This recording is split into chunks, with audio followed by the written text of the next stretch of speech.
What sort of democracy brings you and you grab everything and then illegally, corruptly, and you say go to court? When you know that even in the court, you cannot get justice. Democracy is failing. Democracy is dying. I am because I can grab. That's what he's saying. The democracy in Africa, that's how they're practicing democracy in Africa. Well, at a panel discussion during the same event, the leader of the Labour Party, Peter Obi, said that Nigeria's democracy is collapsing over the suspension of the Rivers State Governor, Sim Fubara. Peter Obi recalled how former President Olusegun Obasanjo attempted to intervene when the Anambra State House of Assembly impeached him as governor in 2006. I became a governor to the court when President Obasanjo and Atiku were governors. I did not pay the court one error. I was sitting in my house in the office, and the court declared me winner. When the governor is not serious, it can happen in Nigeria today. When I was being impeached, the president sent people to come and intervene on my behalf. Ken Naman came begging house people not to impeach me. Today, the president impeaches the person. So that is the thing. They were begging my house not to impeach me. And they were in PDP. I was in anger. And they were begging. President was calling me and said, Peter, are you okay? Even when I was impeached, President Obasanjo called me and said, are you okay? Are you safe? When I go back from the court, when court eventually declared me under Anduba, President Yar'Adua called my phone in London and said, congrats. I said, President, I can't come back because, you know, if I come back, these people, he said, tell me the flight in which you're coming back. And I told him, when I came the first time, military people came to receive me at the airport. I couldn't believe it. I took me straight to him. Now the president will ask me not to come back here again. So insane. Let's not talk about it. Let's talk about how you're going to do it. It's collapsing. Well, all right. Let me take a reaction from Bayo onanuga before I come to you.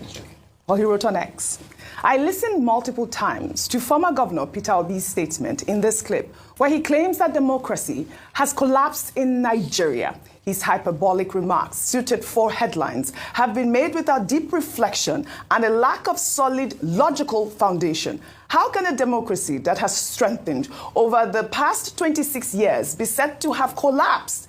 Only a discontented and disgruntled Peter, who benefits from the very free speech democracy provides, could perceive such a democratic downfall through his lens. If democracy had indeed collapsed, as Peter claims, and we were living under a regime antithetical to democratic principles, he would not have been able to make his comments on Monday at Emeka Ihedioha's colloquium. I will urge him to watch what he says and restrain himself from playing to the gallery. Is this a gag on free speech? I mean, free speech is our fundamental. But I mean, by onanuga's comment, I'd like for you to highlight some of the points that he made there in terms of whether or not Peter Obi is asserting himself properly, or what you think about his comments about democracy collapsing in Nigeria. Ayo. Interesting take from Mr. Bayo onanuga, and I'm glad to finally see a response from the presidency. I was expecting such. Earlier on, I don't think we hadn't taken this angle to the story. Yes. With Mr. Onanuga's position, he actually goes to further prove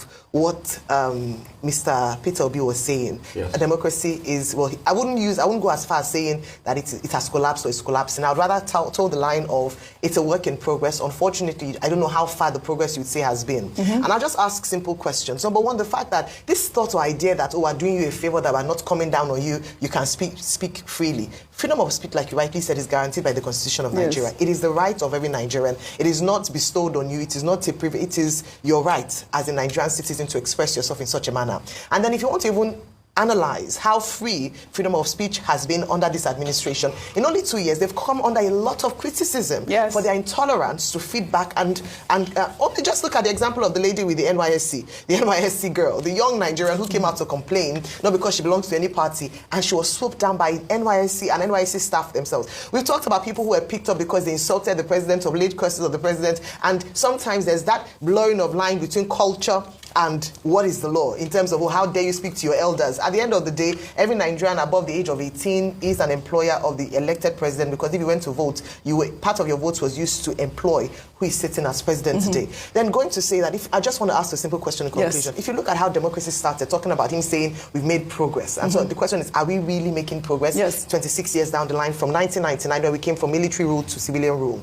How fair, or how much freedom did press people have, or even Nigerians have, in terms of freedom of speech from 1999 to now? You'll be the better judge of that. People have talked about how people were able to express themselves under Jonathan's administration, even under President Obasanjo's administration, who was a former military person. People have also talked about the state of the nation, our systems, our institutions, the judiciary, the legislature. It's the 10th Assembly that people have criticized to say, perhaps this is one of the worst assemblies we've had in recent times. The 10th Assembly has been said to be rubber stamped again and again. Is that in the spirit of true democracy? So there's some critical questions we should ask. But finally, I must say, it's enough for us to stop talking. A lot of these conversations have been had and views expressed have been expressed for so long. It's time for us to roll up our sleeves and begin to get to work to restore Nigeria to the true democracy that we want to see. And if we're going to see that, we need strong institutions. We need a review of the 1999 Constitution. We need men who would stand up for what they are saying, and not just when it suits them or their political parties. Well said. Rufai, I know you have an additional comment from what you made earlier today. A couple of things. Isn't it just very funny?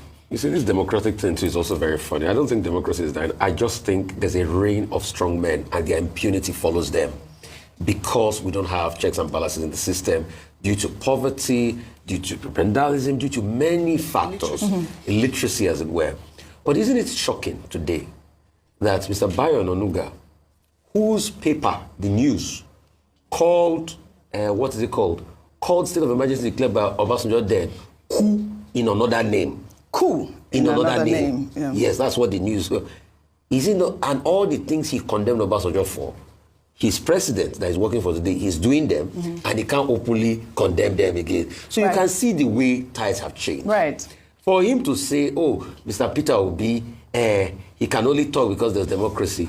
We have heard a lot of free speech being stifled. We've talked about Rie. What about the people arrested? What about the lady that said she cursed at President Tinubu and she was picked up? So we have many things like that. But also for Mr. Peter Obi, you see, I keep insisting, the way we have big men in this country that makes it so easy for them to have a winner-takes-all mentality is the problem. I have seen a couple of messages out saying, Mr. Peter Obi that is talking as a democracy, when he was governor of Anambra State, he ran the state with also administrator of the local government. And I've taken that question to him many times. His rebuttal, but there were cases in court. So when you look at it across board, there's always a latitude to be able to do these things. The question is, how can we slim down that latitude? Because the same Mr. Peter Obi that said Obasanjo fought for him, when he was impeached, the same Rashidi Adewolu cannot say the same of Obasanjo when Adedibu did impeach him. I know of that incident because I was around Ibadan that period. I know what happened. There was skirmish, there was fights at the parliament in Ibadan that day with a lot of thugs. So the same Obasanjo that was good to him, Adewolu cannot say that was the same case with him. So it's both ways. But the question we should ask is, why is it that men that were once called defenders of democracy, people like Tinubu, are now those against the tenets of democracy today? Why is it that men like OBJ, that in their time, they could have done it better, they didn't do it better, they violated those tenets, and now the Cape Crusaders today? That's what we should fix. Yesterday we took a story of a former Lagos State governor, Fashola, who called President Bola Ahmed Tinubu a champion of democracy. But it is important that we continue to foster democracy in Nigeria. And to do that, we need strong voices, strong opposition leaders to continue to challenge the government.